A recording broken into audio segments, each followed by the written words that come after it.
ज्योतिष और पौराणिक ग्रंथों में युग का मान अलग अलग है। पौराणिक ग्रंथों के अनुसार 4 युग होते हैं: सत, त्रेता, द्वापर और कली। कहते हैं कलयुग में पाप अपने चरम पर होगा। वर्तमान में कलिकाल अर्थात कलयुग चल रहा है।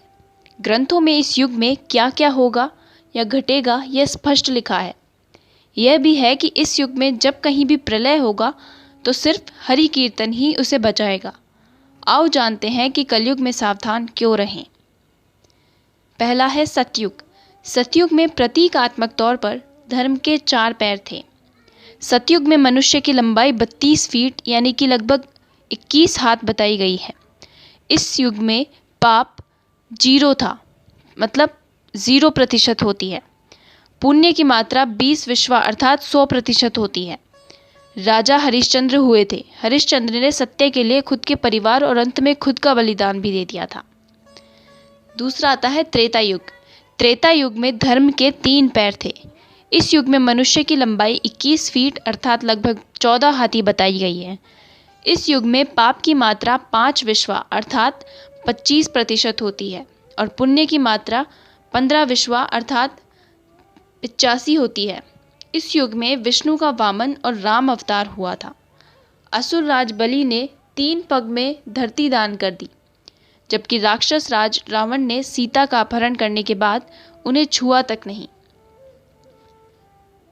तीसरा आता है द्वापर युग।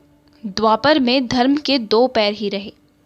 इस युग में मनुष्य की लंबाई 11 फीट अर्थात लगभग 7 हाथ बताई गई है।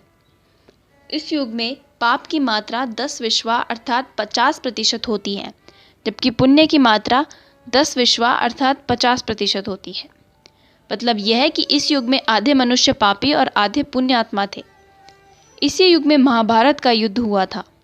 यह युद्ध धर्म युद्ध ही था। कृष्ण ने धर्म की रक्षा के लिए इस युद्ध को लड़ा था। चौथा आता है कलयुग। द्वापर में 2 पैर और अब कलिकाल में धर्म के पैरों का कोई नामो निशान नहीं है। धर्म अब पंगु बन गया है। इस युग में मनुष्य की औसत लंबाई 5 फीट 5 इंच अर्थात लगभग 3.5 हाथ बताई गई है। इस युग में धर्म का सिर्फ चौथाई अंश ही रह जाता है। इस युग में पाप की मात्रा 15 विश्वा अर्थात 85% होती है, जबकि पुण्य की मात्रा 5 विश्वा अर्थात 25% होती है। लेकिन वर्तमान में देखा जा रहा है कि कलिकाल अपने चरम पर है। यह जो 25% पुण्य की मात्रा बताई गई है, यह अब कहीं भी नजर नहीं आती। महज 5% ही पुण्य कहीं बचा होगा। अब तो चारों तरफ ही पाप नजर आता है। आओ जानते हैं कैसे। भविष्योत्तर पुराण अनुसार ब्रह्मा जी ने कहा, हे नारद, भयंकर कलयुग के आने पर मनुष्य का आचरण दुष्ट हो जाएगा और योगी भी दुष्ट चित्त वाले हो जाएंगे। संसार में परस्पर विरोध फैल जाएगा। ब्राह्मण, क्षत्रिय, वैश्य दुष्ट कर्म करने वाले होंगे और विशेषकर राजाओं में चरित्रहीनता हो जाएगी। देश देश और गांव गांव में कष्ट बढ़ जाएंगे। संत जन दुखी होंगे। अपने धर्म को छोड़कर लोग दूसरे धर्म का आश्रय लेंगे। देवताओं का देवत्व भी नष्ट हो जाएगा और उनका आशीर्वाद भी नहीं रहेगा। मनुष्यों की बुद्धि धर्म से विपरीत हो जाएगी और पृथ्वी पर म्लेच्छों से के राज्य का विस्तार हो जाएगा। महर्षि व्यास जी ने के अनुसार कलयुग में मनुष्यों में वर्ण और आश्रम संबंधी प्रवृत्ति नहीं होगी। वेदों का पालन कोई नहीं करेगा। कलयुग में विवाह को धर्म नहीं माना जाएगा। शिष्य गुरु के अधीन नहीं रहेंगे। पुत्र भी अपने धर्म का पालन नहीं करेंगे। कोई किसी कुल में पैदा ही क्यों न हो, जो बलवान होगा वही कलयुग में सबका स्वामी होगा।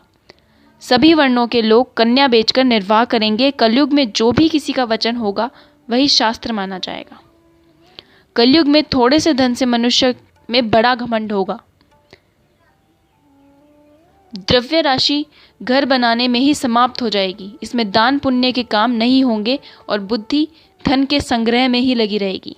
सारा धन उपभोग में ही समाप्त हो जाएगा। कलयुग के अंत के समय बड़े बड़े भयंकर युद्ध होंगे। भारी वर्षा, प्रचंड आंधी और जोरों की गर्मी पड़ेगी। लोग खेती काट लेंगे, कपड़े चुरा लेंगे, पानी पीने का सामान और पेटियां भी चुरा लेंगे। मनुष्य की औसत आयु 20 वर्ष ही रह जाएगी। 5 वर्ष की उम्र में स्त्री गर्भवती हो जाया करेगी। 16 वर्ष में लोग वृद्ध हो जाएंगे और 20 वर्ष में मृत्यु हो जाएंगी। श्रीमद् भागवत में द्वादश स्कंद में कलयुग के धर्म के अंतर्गत श्री सुखदेव जी परीक्षित जी से कहते हैं, जैसे जैसे घोर कलयुग आता जाएगा वैसे वैसे ही धर्म, सत्य, पवित्रता, क्षमा, दया, आयु, बल और स्मरण शक्ति खत्म होती जाएगी, अर्थात लोगों की आयु भी कम होती जाएगी जब कलिकाल बढ़ता चला जाएगा। इंसान का शरीर घटकर बोना हो जाएगा। ब्रह्म वैवर्त पुराण में बताया गया है कि कलयुग में ऐसा समय भी आएगा जब इंसान की उम्र बहुत कम रह जाएगी, युवावस्था समाप्त हो जाएगी। कली के प्रभाव से प्राणियों के शरीर छोटे छोटे, क्षीण और रोगग्रस्त होने लगेंगे।